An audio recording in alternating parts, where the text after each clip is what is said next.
Friday morning. It is so nice to see a lot of familiar faces and also some new faces. I would love to meet all of you if I can later. But yeah, thank you again, Jam and Chris and Hillary for having me today. So yeah, I'll start off with a little about me from my perspective so you understand where I'm coming from. I was born in Guam, Navy family. I lived in Spain and grew up in Southeast San Diego. I'm a copywriter for Amazon, so if there's any messaging or copy you see about small businesses online or in print, ads, that's me, most likely. And I also co-own a small business with my wife, a specialty tea company.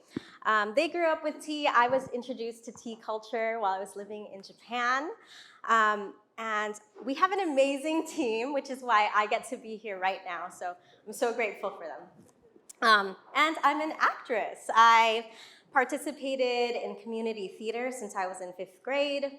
And as Jan mentioned, I studied theater and history in college.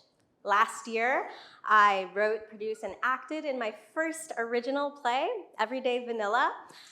If you, thank you. You guys, I'm really shy. But if you were part of that play, in any way, can you please just like wave your hands in the air? I just wanted to show like the amazing people. That is such a low wave, you guys. I just wanted to shout out all the amazing people who were part of that. Yes, so that play is semi-autobiographical. It's about a queer Filipina coming of age in San Diego who wants to escape San Diego. Pretty much on the nose, but I'm here now again. I've only been part of the film industry for the past few years, and that's because of Chris and Hillary. They cast me in one of their films. Why? I don't know. I'm just kidding. I love you guys. But from there, I just kind of like embraced this world because of the community. So when I meet people, one of the first questions that they ask me is like, how do you do it all? Like, do you clone yourself? Like, why do you do so many things? And like the short answer is I have always been the kind of person to do what I want and do what I believe in. But the long answer is I think maybe many of you can relate. I spent my teens and my 20s doing a lot of stuff I really didn't care about. So in this decade, I decided, I really want to change that. Yeah, so my mom, she likes to tell this story about me, which I think best illustrates my relationship with the arts. When I was little, we went to the mall, and there was this big stage. I think there was a talent show going on. And I was like, Mom, I want to go up there. And she's like, what are you going to do? And I was like, I don't know. And then she like sat me down, and she said, honey, you need a reason to go up there, or no one's gonna care, you need to be ready. She's also a Virgo, so I learned really quickly that you just have to be prepared before you do anything.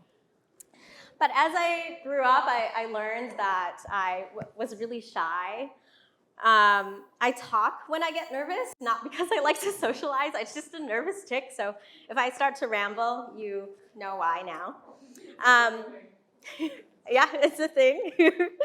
And as a kid, I spent most of my time in the library and at bookstores. My mom would literally drop me off on the weekends from opening to closing hours because she was a single mom working, and that's where I would live and stay. So I fell in love with reading, and I fell in love with writing. It was a way I could express myself without people misunderstanding what I meant. So, we have so many conversations today digitally and in person, and we say so many things that we don't mean. And so that's why writing is so important and powerful to me, not to like edit myself out, but to just make sure that I really mean what I'm saying.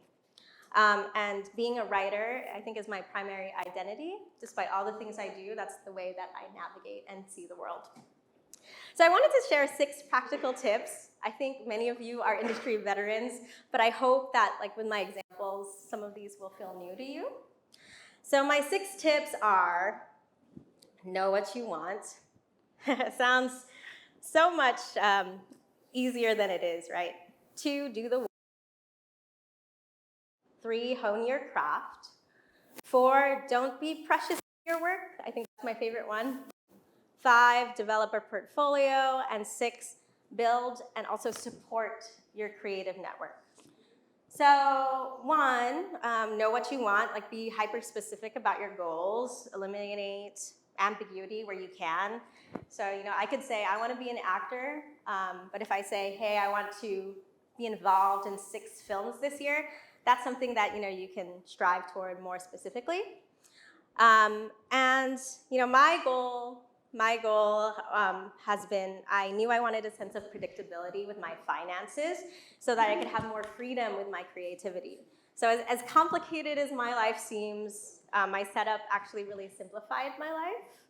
I didn't have to put pressure on our small business to hit numbers, and I didn't have to take acting work I didn't believe in. And I know it's like a really privileged thing to say that, but it took a long time to get to where I am. So number 2, commit to your work. I think this is probably the hardest thing that most people that I've talked to in the industry struggle with, or the biggest thing people struggle with is actually doing the work. But I think having a small business and a corporate job taught me to treat my art like a business, not to be like a sellout, but when I first started writing my play, Everyday Vanilla, I worked on it every day, 2 to 4 hours every single day, writing and editing, writing and editing, writing and editing, editing in the shower, And I also host a writers club, and even on days I didn't want to be there, I was responsible for unlocking the door, so I had to be there. So I just put myself in situations where I had to get the work done. 3, hone your craft. So I want to look at this from the lens of acting. Almost every actor I know still takes classes. They want to learn different techniques, break bad habits, learn and relearn how to audition in the many ways we have to audition. For example, self-tapes wasn't really a thing a decade ago. And I probably will still take acting classes for the rest of my life. And mainly it's because of the partners that I work with in those classes. I get a lot of energy from them. And the instructors are great, but I think the partners, like when I partner with someone, I get a lot out of those people. Another way that I hone my craft is I experience other people's work. So I think one of the fastest ways to learn is to prioritize consuming other people's work. So leading up to the play, I saw 16 plays. I took my mom and aunts to Broadway, and I would watch the play, and then I would watch the play with them, and I would look at their reactions because they're one of my primary audiences. And I really wanted to make sure that I understood what made people laugh, what made them cry, what made them feel things, like more than just outside myself. So there are so many ways to hone your craft, and just do what works for you. 4, don't be precious with your work. Even geniuses have editors, and folks give them feedback. So when you're creating something, and if you really care about it, just let it evolve into what it needs to be. So as a copywriter, I edit the work of around 6 copywriter in my org. In turn, people give me feedback, which I love. I wait for the feedback, and I'm like, tell me what I did wrong, I'll fix it. But no one ever gets it right the first time, but I think the most important thing is just to give yourself time to correct your mistakes and grow. I went through more than 30 versions of my play before we put it on. I was editing.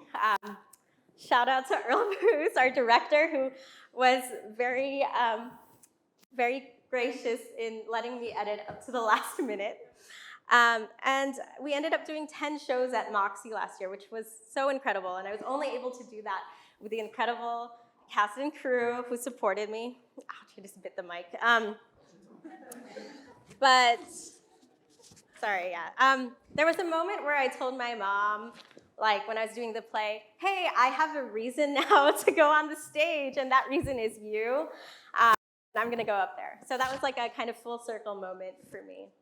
5, develop your portfolio, a boring but important one. Build your website. If you don't have one, just do the free one, If you just start small, whatever. And update it if you haven't. It's tedious work, but it's the fastest way you can make an impression on people who don't know who you are and who might be looking for you. The last one, build and support your creative network. As an introvert, networking is tough for me, but it can be the thing that makes all the difference, and that was the case with the play. So I just put on my Instagram story, I wrote a play. Does anyone know any theaters I can rent? Like, just really unprofessionally. But a longtime customer from our tea shop replied and was like, hey, I have a friend that I want you to meet, and he is a playwright, actor, activist. And he met with me the next week. I told him I was finished with the play. I was not. I'm a liar. But I finished it by the time I met with him. And so he was able to read my work, and he supported me and said, you should self-produce this. Which, if you're interested in self-producing, let's talk afterwards. I'll give you all my tools and lessons learned.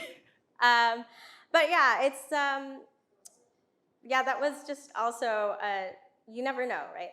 So speaking of networking, after the play, a few folks from the cast and crew of Everyday Vanilla joined an amazing project, a short film written and directed by Marissa Ross.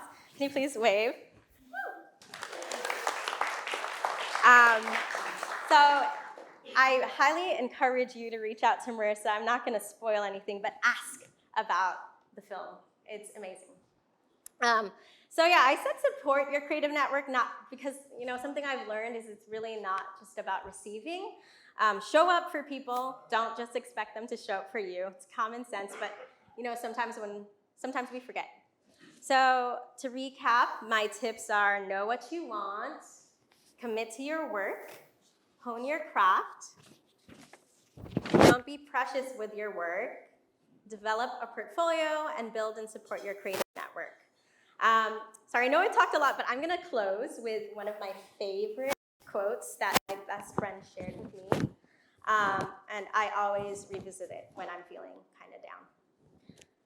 It's from Ira Glass, who is a host and producer. So nobody tells this to people who are beginners. I wish someone told me. All of us who do creative work, we get into it because we have good taste.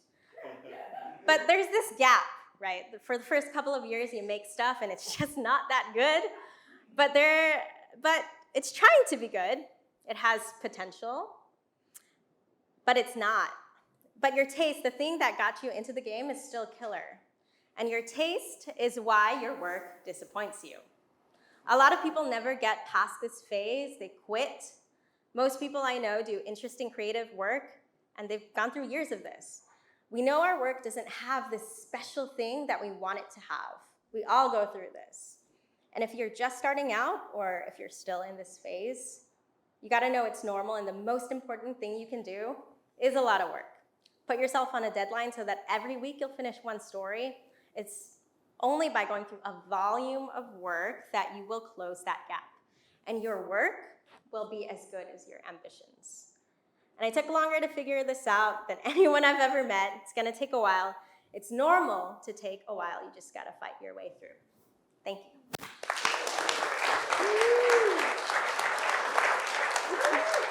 Everybody, please keep that around for Lani.